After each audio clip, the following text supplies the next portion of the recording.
Welcome to TCSI's Framework for Resilience webinar. We're going to give folks another minute to enter the webinar room, and then we'll get started.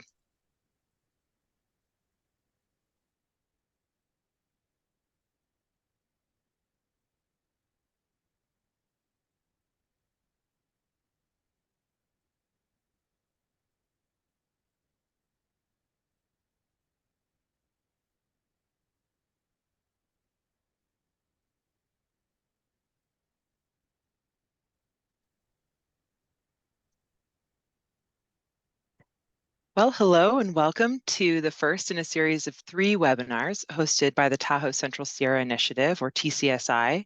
My name is Katie Pofall, and I'm the Forest Project Manager with the Nature Conservancy in California, and I'm also a TCSI partner.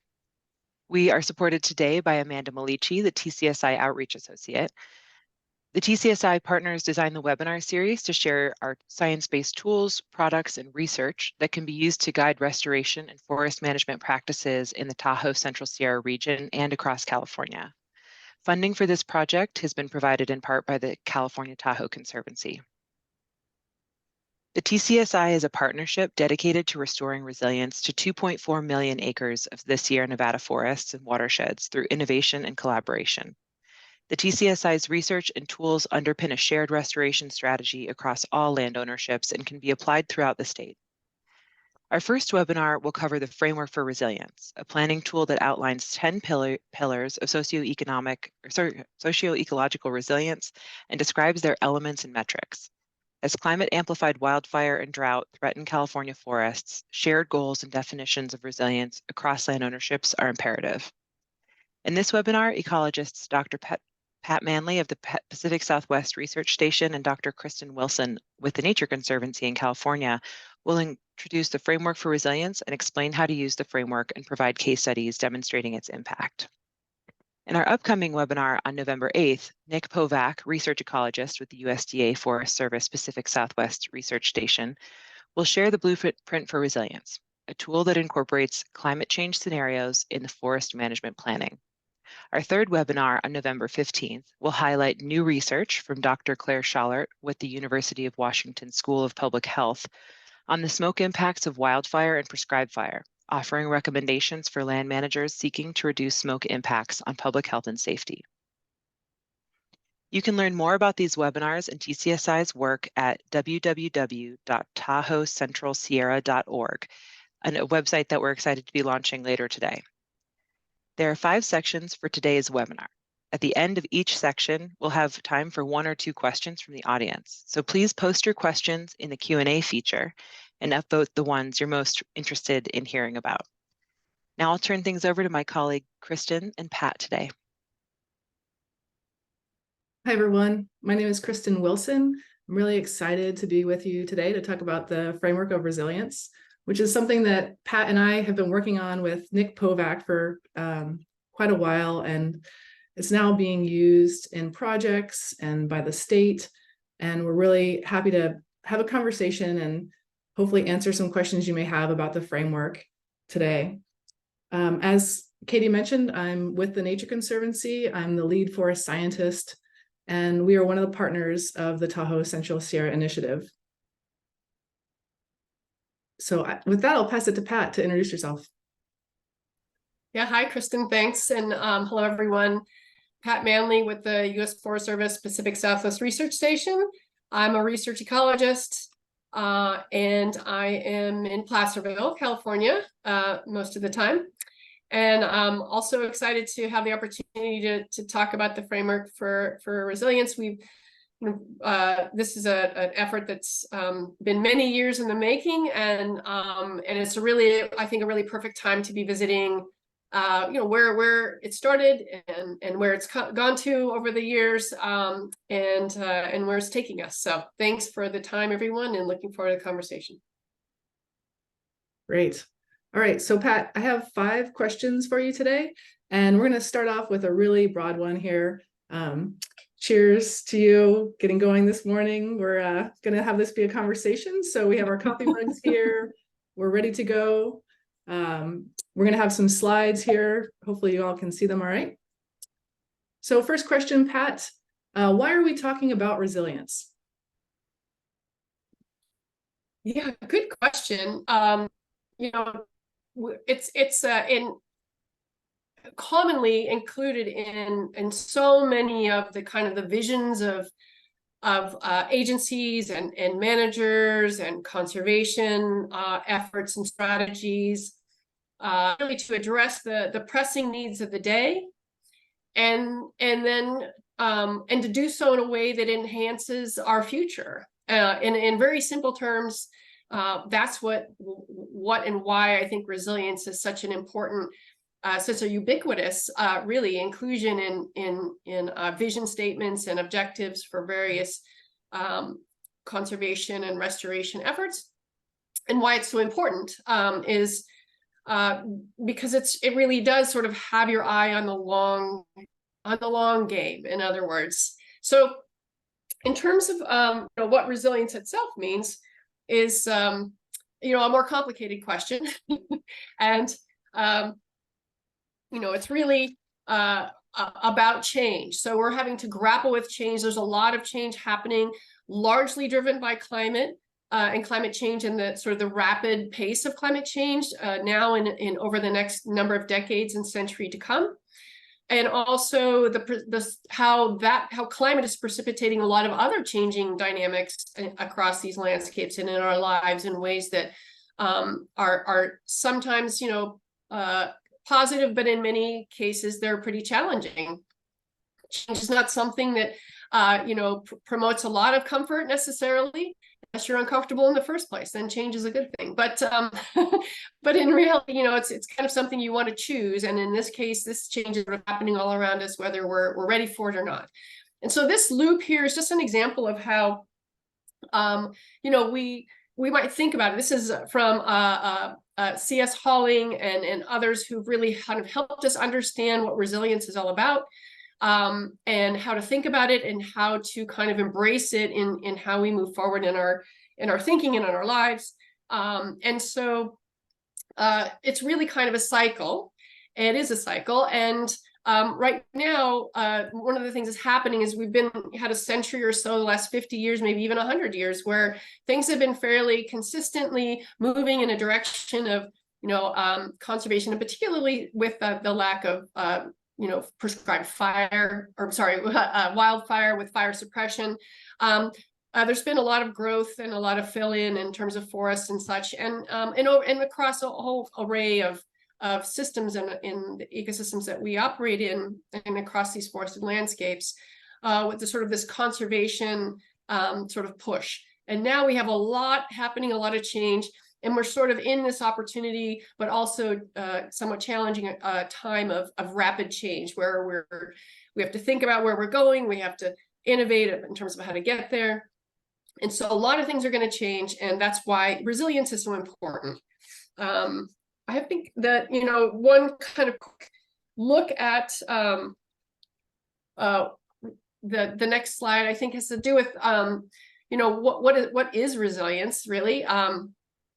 And this is really kind of a little bit complicated, but in a sense, it's really also all about change and how, you know, there's in many respects, in many locations across our landscapes, we feel like these systems are a little bit less stable than they used to be, moving in directions that maybe we're a little less comfortable with, and that historical conditions are those which we can potentially move toward, or that are maybe would be more stable. And that's what this kind of on the left-hand side represents. And the kinds of actions or agents, we call them change agents, that are acting on either making things more stable or less stable. And as we move, you know, one of the concerns is that our systems will change so much without our input, or without, you know, an undesirable change, to where it will move into conditions that are really not favorable in terms of ecosystem services or other factors that we really want to obtain from these systems. So and climate actually is one of those things, sort of pushing things out of our comfort zone, is another way to kind of think about it, and into a condition that we're less comfortable with, or we feel is less favorable. And so we use on a lot of our tools that we're trying to apply to become a part of this system are the management tools. In other words, are at the top of that state one: thinning, fire, Also, economic stability and growth helps us leverage those and apply those tools. So I think I'll stop there, see if there are any questions or comments on that particular set of notions. Just a reminder that you could put your questions or comments in the Q&A. So Pat, what I heard was, this was a big question I asked you about, why are we talking about resilience? And you explained there's a lot of change happening. Climate change is one of those things that's pushing forests into maybe different states here. And you showed the ball and cup example, which is the ball sliding kind of over some sort of threshold and into a different condition. So you can imagine the forest maybe going into a non-forest condition if it tips over that threshold. And so that is really the reason why we're focused on resilience, why people keep bringing it up in their vision statements, like you said, because there's all this change happening. And so how do we think about how management actions can interact with that change, right? How they can shape that change. Okay, great. So any questions, Katie, that came up for this first point? We didn't have any in the Q&A on this one. Great, we'll keep going. All right. Pat, I think there's one more point, I think, on this Sure. general topic of why are we talking about resilience? And I think that really where does it take us? If our objective is about resilience, and sort of near-term objectives that have to do with, health, safety, benefits, et cetera, and then this long view. And the long view really takes us, both of them actually take us to this notion of trying to increase the pace and scale of restoration. That's an objective that is on the lips of many managers, policymakers, conservationists, et cetera. And so what that means, we move into a larger scale and over longer timeframes, it means we're really managing landscapes and we're managing futures. And that's just a really different place to be than I think we've typically been, where we've had sort of the luxury of slower paces of change. We can focus on individual stands or individual locations and how we'd like them to change and what sort of management can be used to apply to achieve our objectives at this sort of smaller scale and less rapid pace of change. We're sort of working together as a community to keep up with this pace of change in many respects, how to sort of help management be a positive and effective contribution to those changes and essentially become a member of this sort of suite of disturbances that are acting on these landscapes in a way that helps shape them in a way that we feel will be sustainable and fruitful over the long term. So the sort of notion of pace and scale really brings into focus a completely different sort of context for what management is doing. It's really managing landscapes for the future and managing risk in many respects in the very short term. So that hopefully will set the context for some of our future questions. And I think we did actually have a question in the chat, and I think that does tie in well. So I'm going to answer or ask it here. Theo asks, how do you think about the scale of non-forest states? I see the problem with large-scale, high-intensity forest fires, but I'm concerned that the forestry industry is also impacting our view of high heterogeneity of habitat types. Mm-hmm. Yeah, and I think that's a really good point, and really why this focus on landscapes is both so important and in many respects kind of challenging in terms of how we're sort of used to thinking about what our management goals are and how to move toward them. So I think that there's kind of two-parted. One is how much of what conditions do we want or need across the landscape and why? And the other is there some sort of configuration of those that actually matters over time? And what does that configuration look like, or how do we move toward it? So I think, non-forest conditions could be shrublands, they could be meadows, they could be sometimes considered early cereal, but that's really a forested condition. So the different cereal stages, early, mid, late. And so really, working with these landscapes as they are, I think that's the other really important thing. Like, what do we have to work with today? There's a whole concept of ecological memory, which is really important. And what it means is just like in all of our lives, what happens in the past is a part of us. it both makes things possible in the future, and it also can be a limitation into the future, depending on what our past histories are. And these landscapes are no different. And so recovering 100% from, let's say, 50 years of sheep grazing or high intensity forestry, which there's very little of that in the Sierra Nevada, but those things are things we want to take into consideration. What's the productivity of the soils? What's the climate going to be into the future? What's really possible? Even what's thriving today may not be possible to continue into the future in certain parts of the landscape. So I think that we're working together to try to bring tools and concepts to managers and policymakers to help grapple with these really important questions about what do we want, what's possible, and how to get there. Great. All right. Well, I'm sure we could spend the whole webinar just on that first question there, but I am going to move us to the next one. All right, question number 2, Pat, let's get into the meat of what is the framework for resilience, and how are people using it? Great. Yeah, so the framework for socio-ecological resilience was developed through I think a really creative and interesting group process with many different sort of facets of our community, social, ecological, cultural community represented, and contributing to this idea of, well, what is it, the outcomes that we're looking for, and what really matters, and how does resilience actually sort of operate?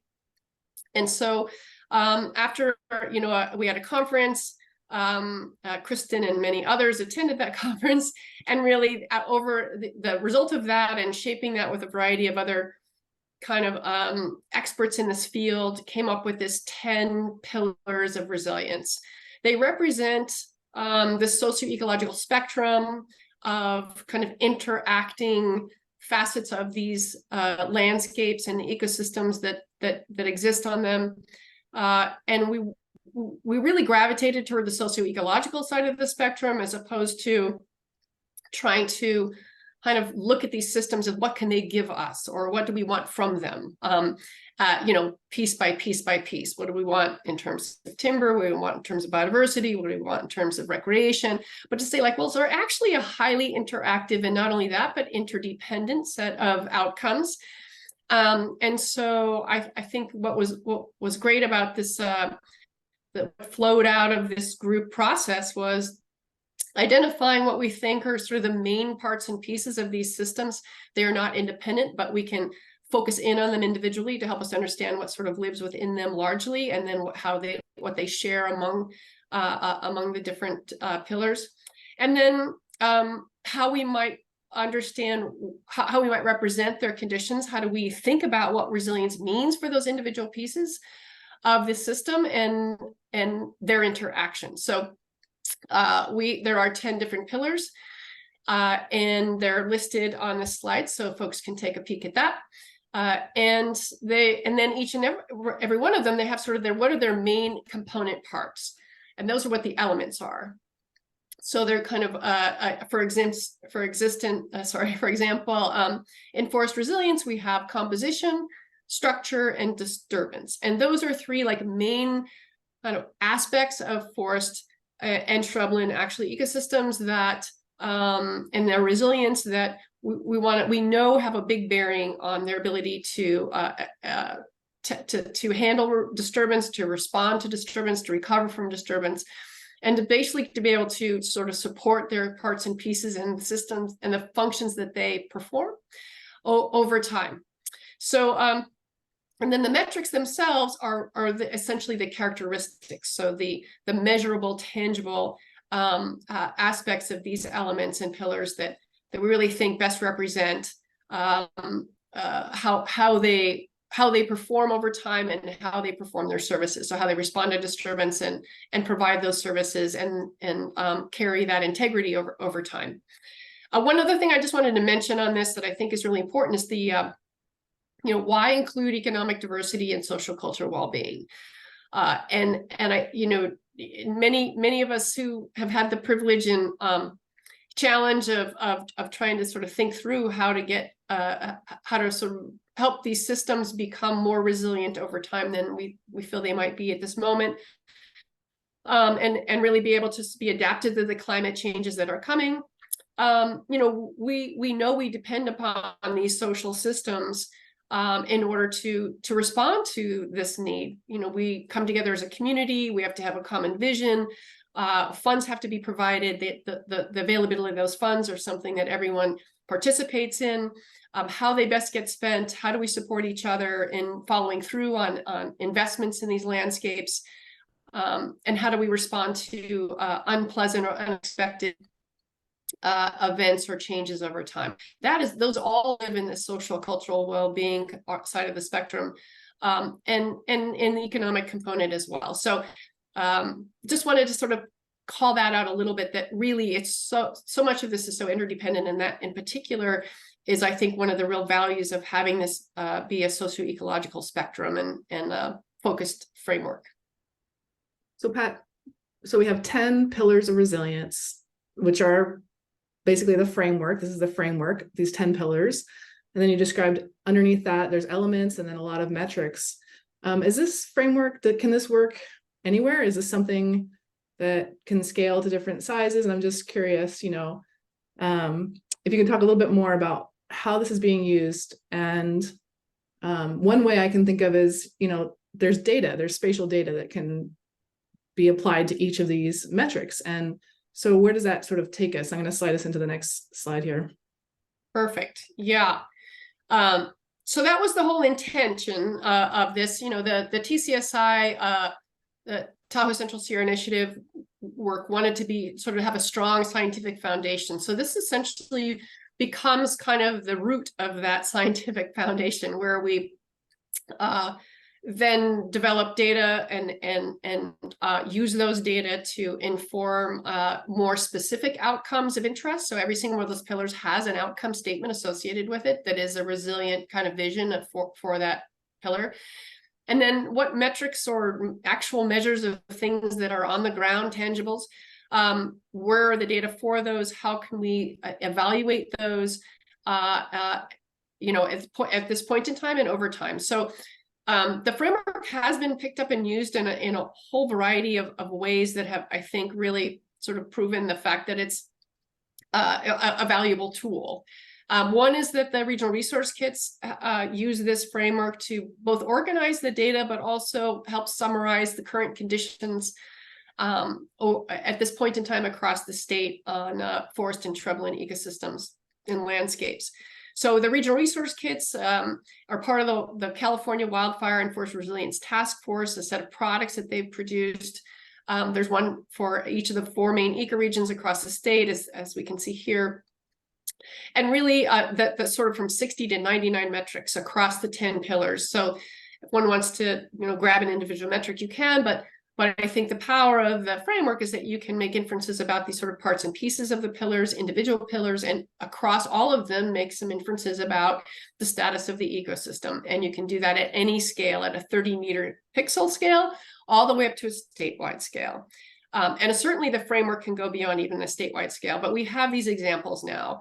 And this kind of the ability to exercise this concept to help us track where we are today and where we hope to go in the future and what actions are taking us there.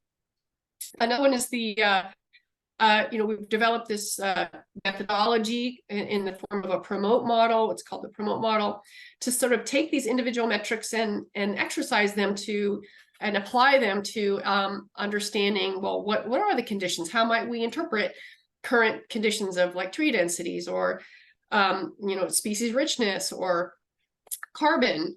What do those values really tell us about where we are today and maybe where we'd like to go?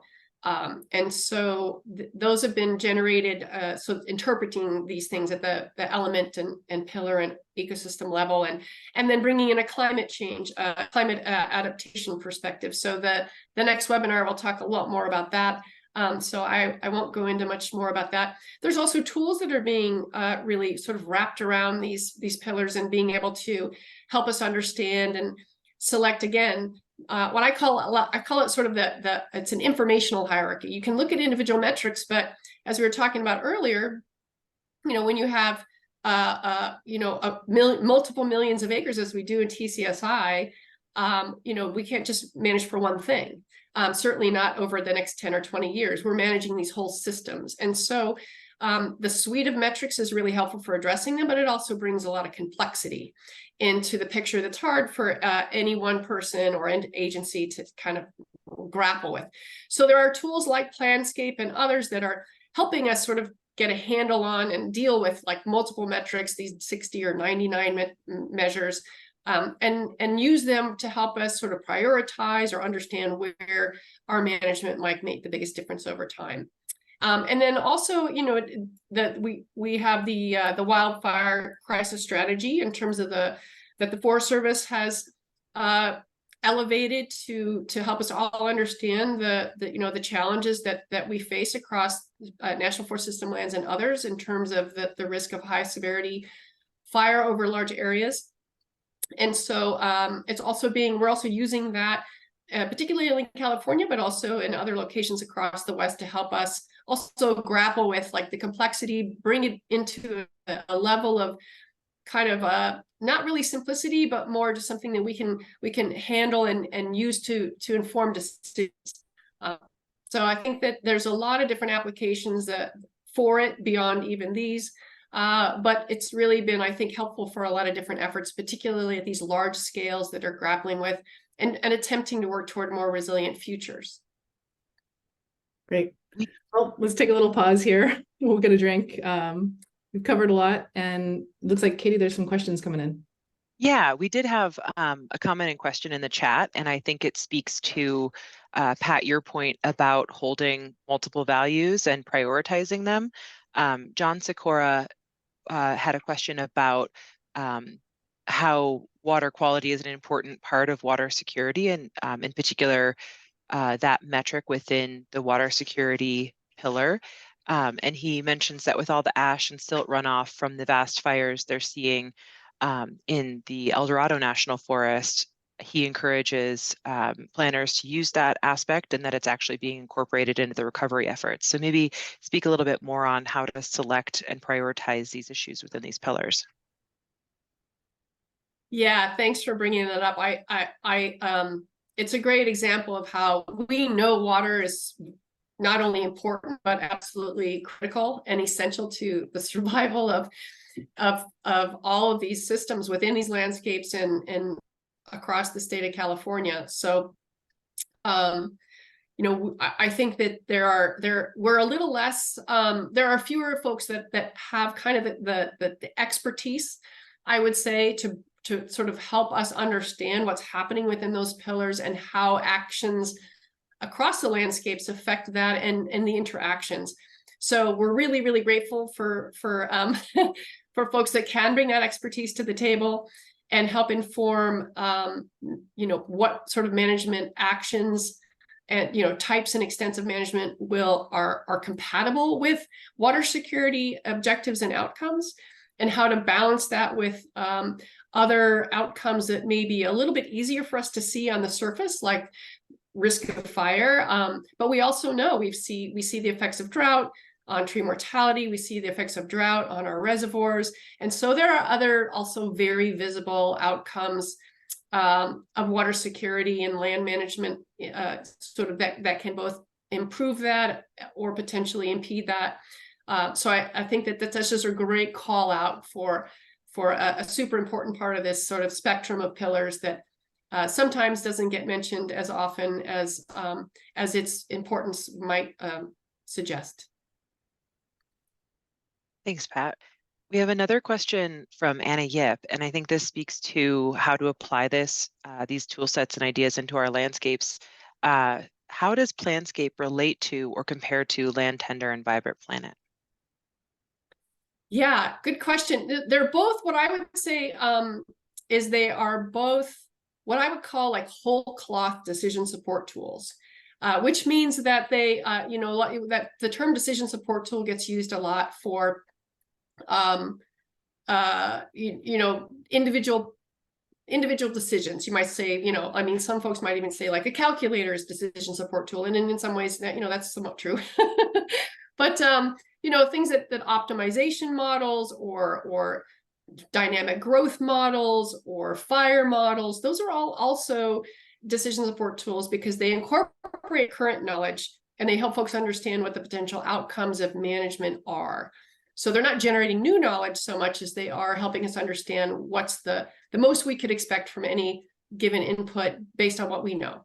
So, but what these whole cloth decision support tools do is they bring together the whole gamut or, multiple sort of individual models so that we can understand from the very beginning what I call from a data to a decision.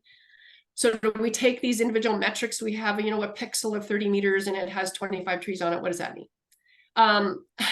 All the way to, hey, we understand, what's happening on that pixel, what we'd like to see happen on that pixel, what's surrounding it, what's impacting it, what sort of management is likely to push things in a positive direction, and what might be the expected outcomes of that? What are some of the benefits, both in terms of near-term risks, near-term benefits, and long-term resilience?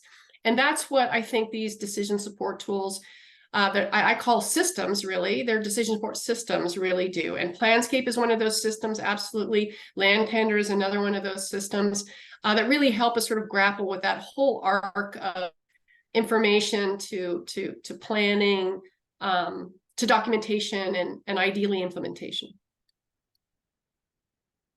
Great. Yeah, just to connect a couple of dots. So I just want to point again to the fact that the framework for resilience was used by the state, and they filled in all the data under the regional resource toolkits, which are just amazing. They're across the whole state, and just this wealth of data on those pillars of resilience. And then the promote model we'll be talking about in another webinar with Nick Povak. And Planscape now takes that data from the regional resource toolkits and integrates it in that decision support tool aspect that Pat was just talking about into basically a way to prioritize and plan out mechanical thinning, prescribed fire, and other management activities across the landscape in places where they're going to hit those pillars. So I'm just trying to connect some of the dots if folks are just hearing some of these terms for the first time. All right, great. Let's keep going, Pat. Question number 3. So how do we know when something is resilient? Let's try and go through this one a little bit quicker. Sure. Yeah, this is an easier answer, and it's we don't know. Yeah, so on the well, I guess we can an go to the easier next answer question, because right? there is no answer. So I think so this was just kind of a panoply of sort of examples of really we have to sort of project forward what we think will be resilient to the changes we think are coming, right? So that's somewhat of it's a projection exercise is how we might think of it. That's how climate scientists tend to talk about it, is we aren't predicting, but we're projecting what climates are likely to be in the future, what the response to those climates are likely to be, and what, if anything, we can do to sort of improve the prospects for continued persistence, renewal, integrity, and function. And then we do our very best to move forward. And then, given those uncertainties, and because they're all essentially projections, and then when we look in the rearview mirror, meaning we look back in time, that gives us a much better sort of concrete understanding of what did provide, or what was persistent, what did renew, what retained its integrity, and what retained its functions. And I think, some of the examples here are really to illustrate and to kind of keep our eye on the social and the ecological components of our systems, and how important and interdependent they are. Great. Any questions, Katie, on this question of how do you know if something's resilient? We don't have any questions on this one, and I'm hoping we'll have a little time for additional questions at the end. So in the interest of time, let's keep moving. Okay, great. All right. So this next one, this is question number 4. So Pat, what is the basis for setting favorable, desired, or target conditions? So we put 3 different words in here because people refer to, what are you aiming for? What is it that how do you define that for these different metrics under the pillars of resilience? Yeah, great. And hopefully some of the conversations we've had thus far kind of help us all understand that it's a little bit of a tea reading exercise. And so this illustrates on one side, what we're expecting from climate change. Again, these are projections, but definitely increases in temperature and variability in precipitation. But this focuses on temperature. What does that exactly mean? It kind of varies from resource to resource, pillar to pillar, in terms of the degree to which or how these might present challenges for these systems to persist and continue to have their important functions and maintain their integrity. So one of the we look to a variety of different sources to help us understand what might be resilient into the future.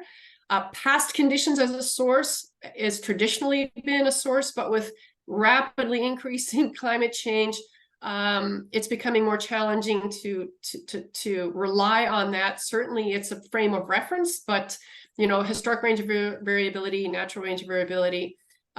So one of the limitations of that, a primary limitation, is that it does not reflect current or future climate. We can use present conditions as a source. So there are areas that have experienced have a fairly sort of up-to-date disturbance regime that reflects past disturbance regimes. And so if we look at those, it can help give us a clue to what they've survived those disturbances. So what are the structure, what's the composition of those, and maybe if we mimic those or replicate those, those will continue to be resilient. But that also has limitations in terms of what areas have experienced those disturbances, and they tend to be our national parks, areas that have not been logged or managed significantly beyond trying to mimic the fire regimes that classically these systems have adapted to. But national parks are not necessarily representative of the landscape overall. They tend to be higher elevation, as are wilderness areas. So there's a bit of a limitation in terms of how much we can learn from those. And then there's future conditions as a source. So we can use, again, projecting dynamics into the future with our projected climate change modeling outputs to help us understand, well, what sorts of conditions and do seem to be resilient over time, and what are they at risk to, and is there anything that management can do to reduce those risks or mitigate them to some degree.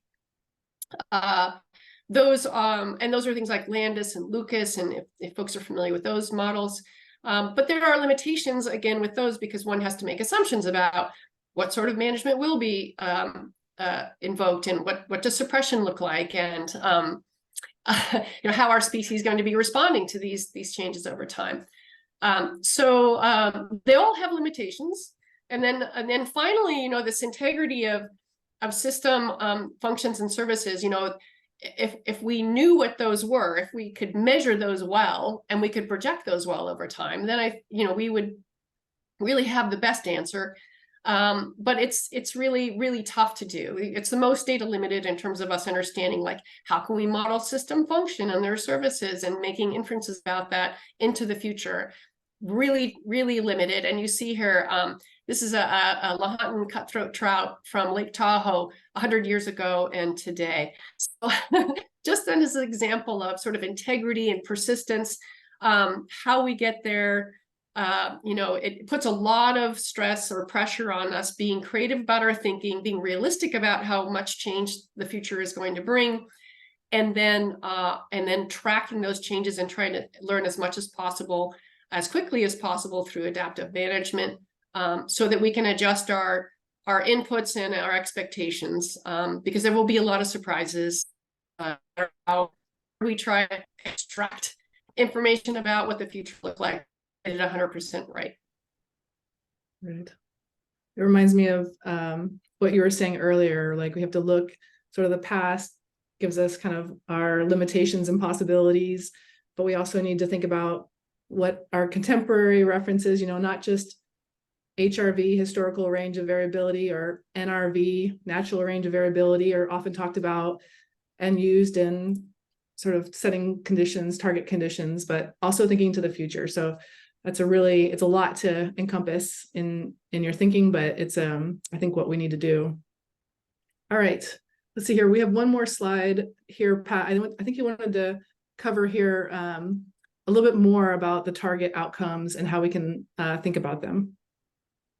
Right, and this is just a little bit more on that last bullet, which is sort of how might we look at integrity, and how do we, how do we leverage what we know to sort of inform our decisions on how to move forward as much as possible.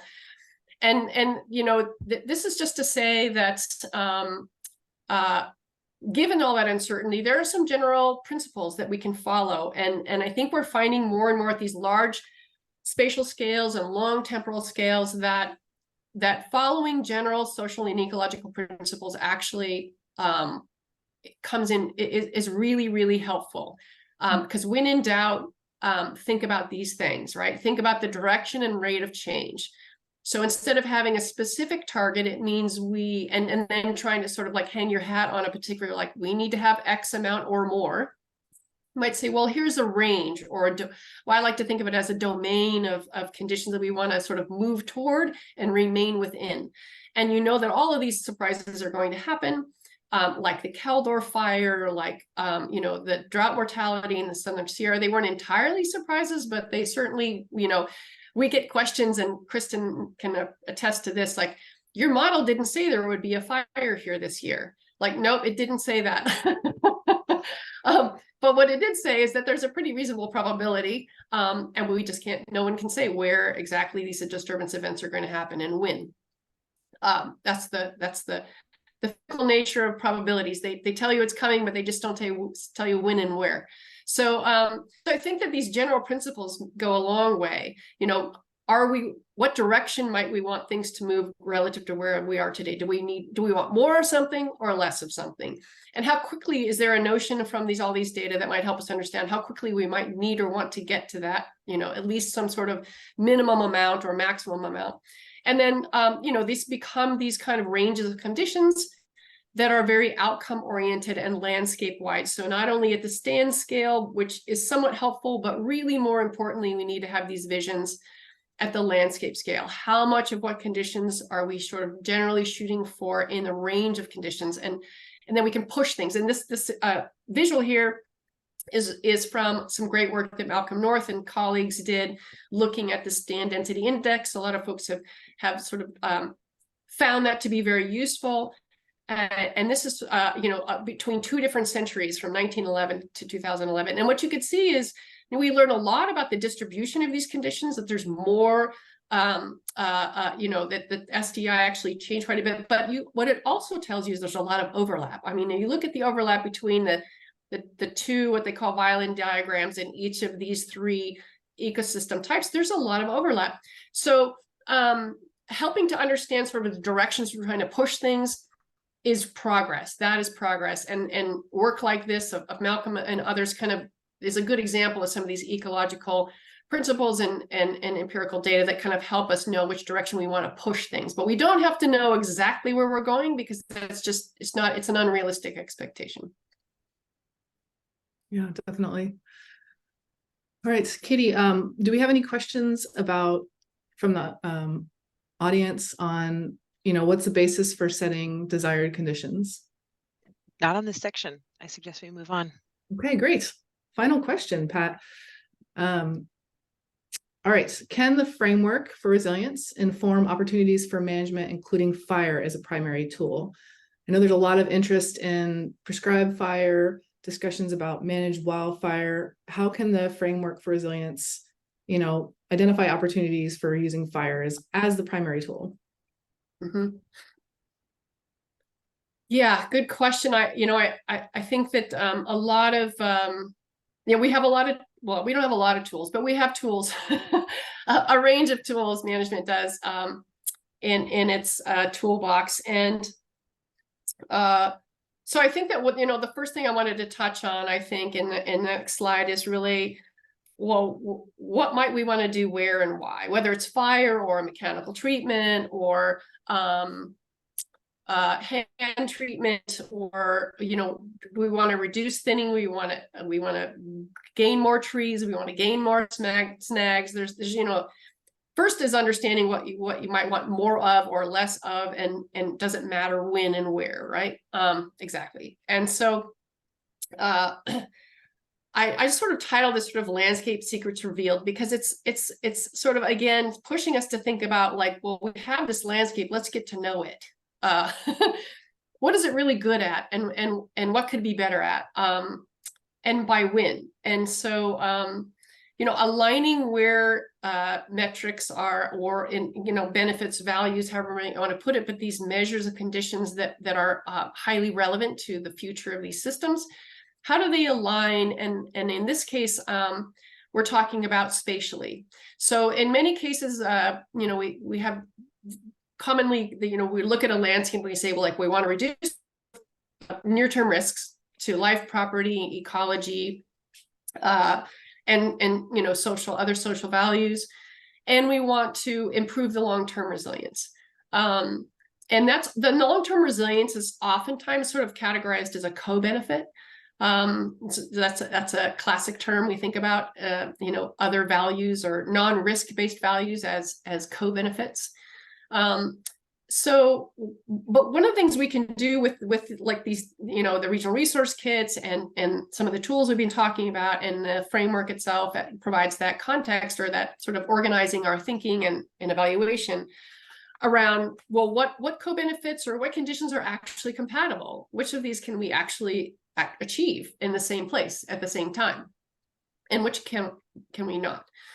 They're all important. They may all be things we want to push for, but you can't necessarily achieve them all in the same place at the same time.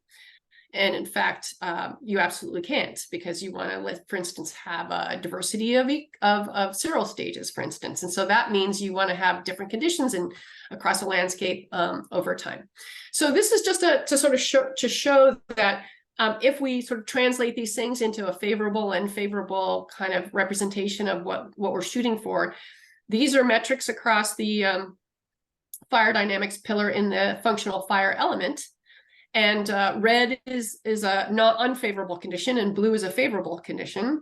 That you can actually see that they're really different. They don't necessarily align well today in terms of where they are all in favorable or all in unfavorable conditions.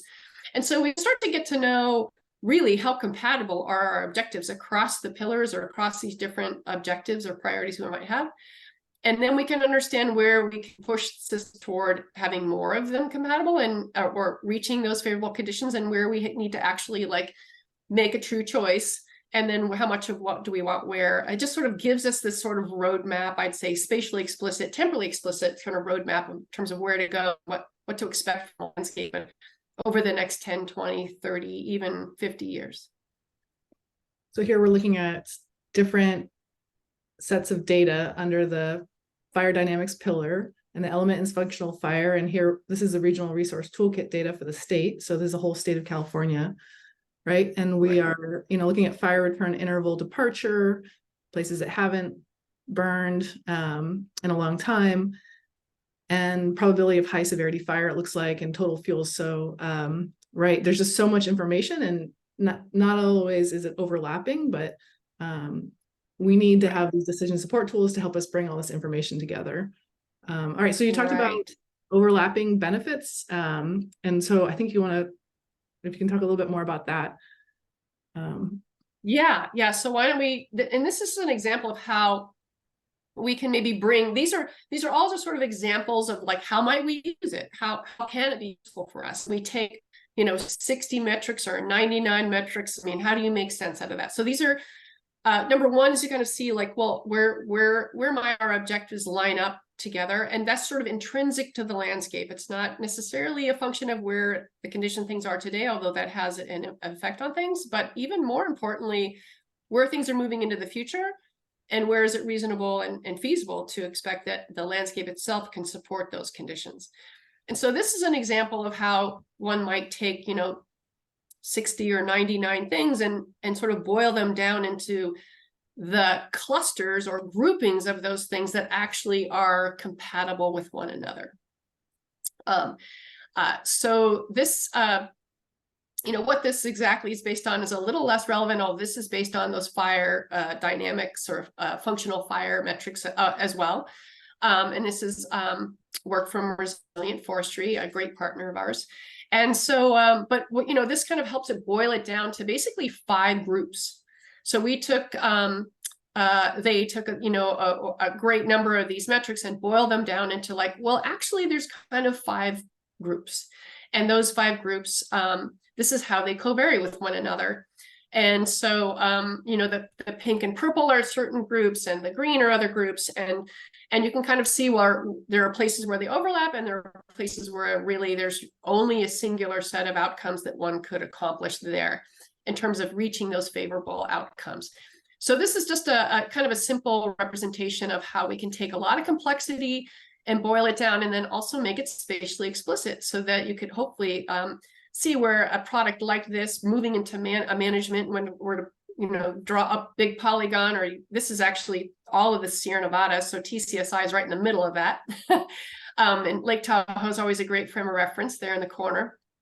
One can kind of see like, oh, well, certain objectives we can only meet at some of these lower elevations, and others we can meet at mid to high elevations. So to move on to this, what are our improvement opportunities? This is kind of a second way of looking at it that boils it down even more. So we're looking at pillars. So, not all metrics can one change with management, right? And this is kind of another point to consider. You actually can't, tomorrow with management, make more large trees or significantly change carbon, the amount of carbon stored on the landscape. One can certainly manage toward those things and make progress on those things, but they take time. And so there are other things that can be changed more quickly. Tree density, biomass can be reduced. And so it's kind of getting a handle on what are the things that are doing really great work now that we want to hang on to, because those oftentimes are things that we actually can't improve or change in a relatively short period of time. And what are the conditions that we actually can change in the short term to move more of the landscape into a favorable condition? And so this is simply just using the pillars themselves, so that sort of upper level of the information hierarchy, and a representation that we're getting from the promote model that helps us represent pillar conditions and and aspects of those pillars where management can make a difference. And so each of these 30-meter pixels in this presentation, or this representation for TCSI, you can see where none of the pillars really could management make much of a difference in terms of moving these in a very forest-oriented representation, to where you've got 4 of 5 pillars where we can actually make a difference with management, and that's the darker green. So this is just an example again of how we can use the framework and some of our representation as interpretations of these metrics using the promote tool to help us guide management where it can actually make the biggest difference in the short term. Great. So these green areas where you have multiple pillars or places where prescribed burning could be a tool used to improve multiple pillars, basically, I think is what you're getting to, right? Yeah, and I think, so far I've been talking about sort of a broad set of management tools, not just fire, but I think in the next and final visual for this question is really about fire, and how this is a very specific example where we evaluated the readiness of these potential operational delineations or pods that are commonly used or you leaned on it at least to help us kind of corral areas where we feel like we could control fire around the boundaries and introduce fire or control it if it exists through natural means within these pods. And so we did this evaluation of pod readiness with again, this is just an example, but hopefully helpful, that if the pod itself, if over 75% of the conditions within that pod would only carry low severity fire, that it's sort of ready for the use of prescribed fire as a tool, or that if wildfire were to come into that pod, it would be more manageable and controllable. So we used an optimization model, forces, to select priority acres within each of these pods. And so this is a way that we use the not just the probability of high severity fire, also understanding where these high values areas are across all of the pillars, so that these acreage selections didn't sort of go into some of the high value areas that we really think are working well as they are today. Maybe some high value old forests or high carbon storage areas, other areas that we want to, that those are doing great work already.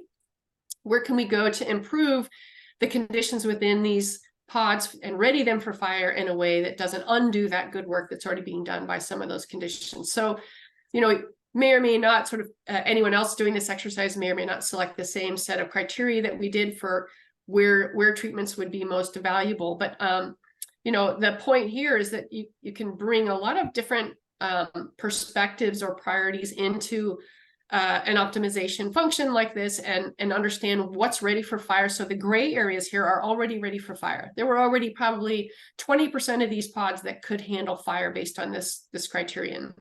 So it really became a highly useful perspective to guide where fire and treatments to prepare for fire could go right now, go today. Pretty amazing to me to see just how far the framework and all the data and all these interpretations have gone, all the way down to, what's ready for fire here in this map. It's pretty phenomenal. All right, so any questions specific to this last subject we were talking about in terms of the framework being used to inform opportunities for management, specifically for fire as a primary tool? There weren't any questions in the Q&A on this particular item, but there is one from section 2 where we discussed the tools that, if we had a moment to go back to that, we could cover that one. Okay. So Sabrina C asks, how often will the RRK data be updated and maintained? For groups that are thinking about using these data for monitoring impacts of their projects, we're curious about what metrics we can rely on in the long term. I'm going to fly back. Sure. Yeah. If you think that's useful, I think the short answer is, I think the intention is an annual update.